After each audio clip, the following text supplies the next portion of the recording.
welcome back to my channel. It's a little late-ish because it is a bit of October, but I am going to do an October TBR that has changed a few times now for the sole reason of I went a little bit crazy at the library, okay? And I got some different books that I wouldn't usually read. My name is Megan. Welcome back to my channel. If you're new here, I do vlogs, reading, sometimes fashion, makeup tips, stuff like that. I haven't been very consistent for the last 3-4 months-ish, so I'm trying to get back into the consistency. Even if I just do a chit chat, say hello, how's it going? Because I love doing this. I love this, and I just need to get back into it. So this is my October TBR minus like a ton of other books I want to read in October that I physically own. Make sure to take that out. Number 1, romance books. I have 3 witchy romance books. One that is very overdue that I tried to renew that I could not. So I'm very disappointed that I'm not able to renew it. So that one I'm going to read first and then be able to take it back for Friday. Because I went to pick up some more books today. And they're like, oh, you still have 2 books overdue. I'm like, yes, I do. I have to bring those back. Thankfully, you don't really get charged for overdue books unless you have like 20 or more. And I really only have 2 at the moment because I was able to renew all the other books, which is good. But a little romance section. These are all like romancy, witchy books that I really want to read. Hopefully I can do this in one vlog. These ones would be first just because these are due sooner. So these ones would be first, and then I would do the horror scary books after, because mine is the one that's due already that needs to be taken back. So anyways, romancy books, witchy books. A Witch's Guide to Fake Dating a Demon by Sarah Hawley. So this one says, Mary Spark is the most powerful witch seen in centuries of the famed Spark family, but to the displeasure of her mother. She prefers bacon to brewing potions and gardening to casting hexes. When a spell to summon flower goes very wrong, Marielle finds herself staring down at a demon, and she inadvertently summoned for a soul bargain. Osruth and Ruthless is a legend among demons. Powerful and merciless, he drives hard bargains to collect moral souls. His reputation has suffered ever since a bargain went.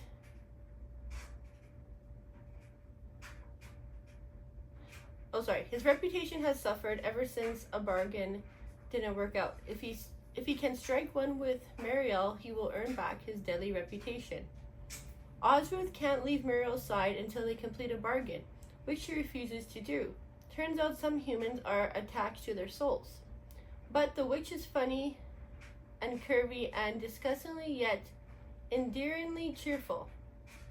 Becoming awkward roommates quickly escalates when Marielle, terrified to confess the inadvertent summoning to her mother, blurts out that she's dating Osruth.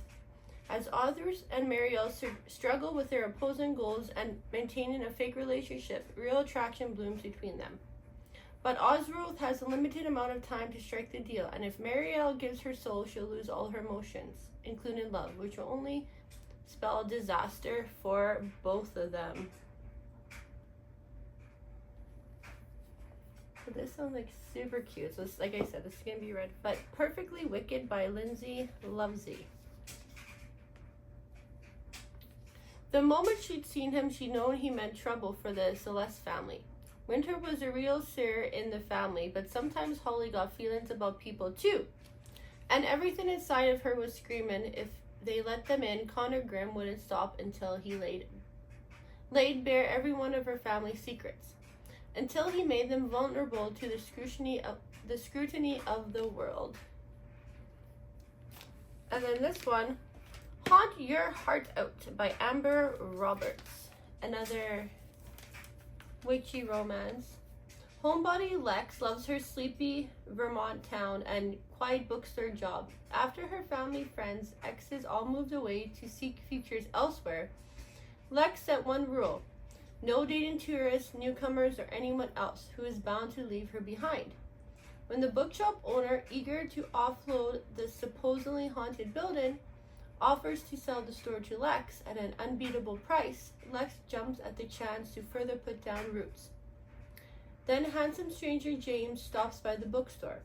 Lex assumes he's another tourist passing through, but it turns out he's part of a ghost hunting documentary crew that's looking into the many verified ghost stories in town.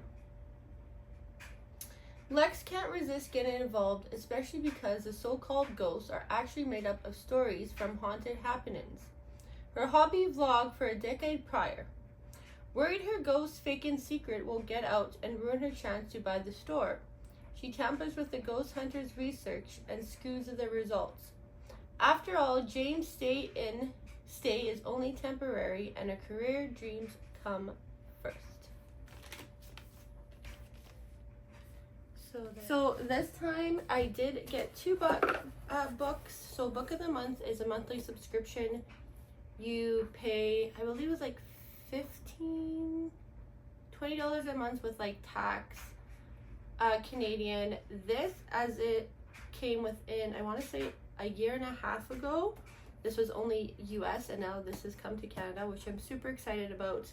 I used to be a member of the Fairy Loot, which was awesome and I loved it, but my only problem with that is that it was all fantasy books. And with Book of the Month, it's fantasy, thriller, romance, and there's another one, I feel like I'm forgetting it. But anyways, with further ado, Book of the Month. I highly recommend it. The books that you get usually are pre-releases to that books that have not come out yet. So I got a thriller book, which I'm very excited about, by Kelly Armstrong, The Haunting of Payne's Hollow. And also what I kind of like, I'm not 100% used to, but I'm like, I don't know if I like this or if I'm just like getting used to it. But there's no writing on the back. So any of the writing on the back they don't have, because I guess they don't really have, so they have what the book's about inside, but usually you'll have like reviews from people on this side, and I guess because the book's not out yet, that's why you don't get the reviews on the back. But anyways, when Samantha Payne's grandfather dies, she figures she won't even get a mention in the will. After all, she hasn't seen him in 14 years, not since her father took his own life after being accused of murdering a child at their lakefront cottage. Her grandfather always insisted her father was innocent, despite Sam having caught him bury the child's body, his clothing streaked with blood.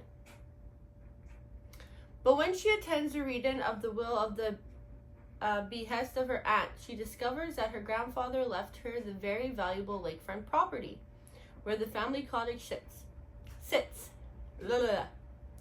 There is one catch. Sam needs to stay in the cottage for a month to finally face the fact that she was wrong about her father and her father was innocent according to her grandfather.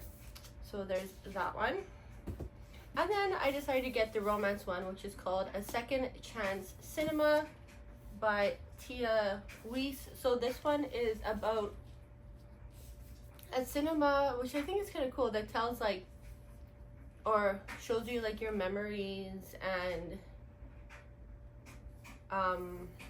when I read this, I'm like, this is actually going to be really good. So an engaged couple discovers a magical movie theater that challenges what they know about themselves, each other.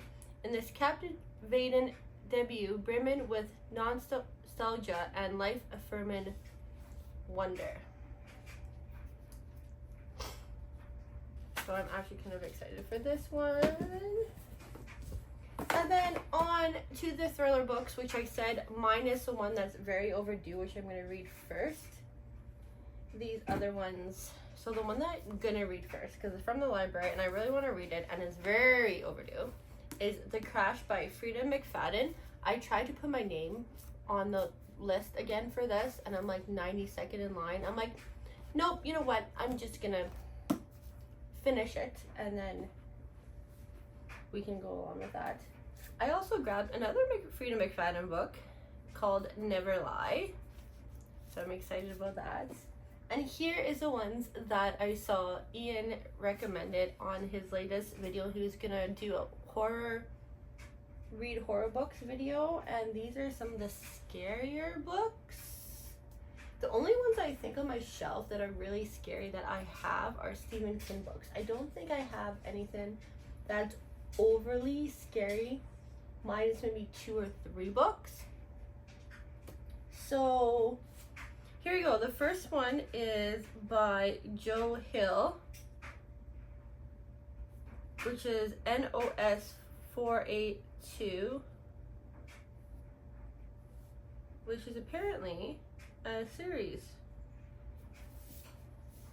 Okay. So Victoria McQueen has an uncanny knack for finding things: a misplaced bracelet, a missing photograph, answers to unanswerable questions. When she rides her bicycle over the rickety old covered bridge in the woods near the house, she always emerges in the places she needs to be. Charles Talent Mannix has a gift of his own. He likes to take children for rides in his 1938 Rolls Royce Wrath with the vanity plate NOS 482. In the Wrath, he and his innocent guests slip out of the everyday world and onto hidden roads that lead to an astonishing playground of amusements he calls Christmasland. The journey across the highway of Charlie's twisted imagination transforms his precious passengers, leaving them as terrifying and unstoppable as their benefactor. Interesting. So this is giving me like, for some reason I thought of Christine, but I'm like, I don't think that's I don't know if that's like the same. This is a lot of pages, so this one, yeah. This one, actually, I'm super excited for. Something Wicked, This Way Comes by Ray Bradbury. This is the author of Fahrenheit 451, which I have not read, but apparently this is spooky. For those who still dream and remember. For those yet to experience the hypnotic power of its dark poetry, step inside. The show is about to begin. Cougar? I think? No, that's not right. Yes. And Dark Pandemonium Shadow Show has come to Greentown, Illinois to destroy every life touched by a strange and sinister mystery. The chronicle rolls in sometime after midnight, ushering in Halloween a week early. Oh, I'm actually... This kind of reminds me in a way of Carnival, which I started to read, but I haven't actually fully read this yet. What other ones? Okay, this one I'm actually really excited about. This one is like a textbook. Like, what? What?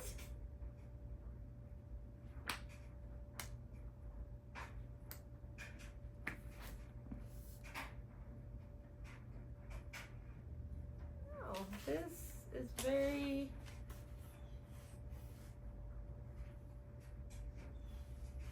interesting.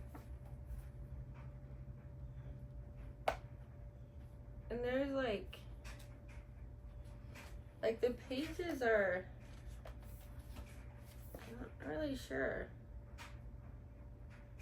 And then last but not least, A Door in the Dark by Scott Regenton. This is for Harry Potter fan lovers, which I'm super excited. I've been able to renew this like 4 times now, and I can finally get to reading this. So that is all for my October TBR for now. I hope you guys enjoyed this video, and I will see you guys in the next video.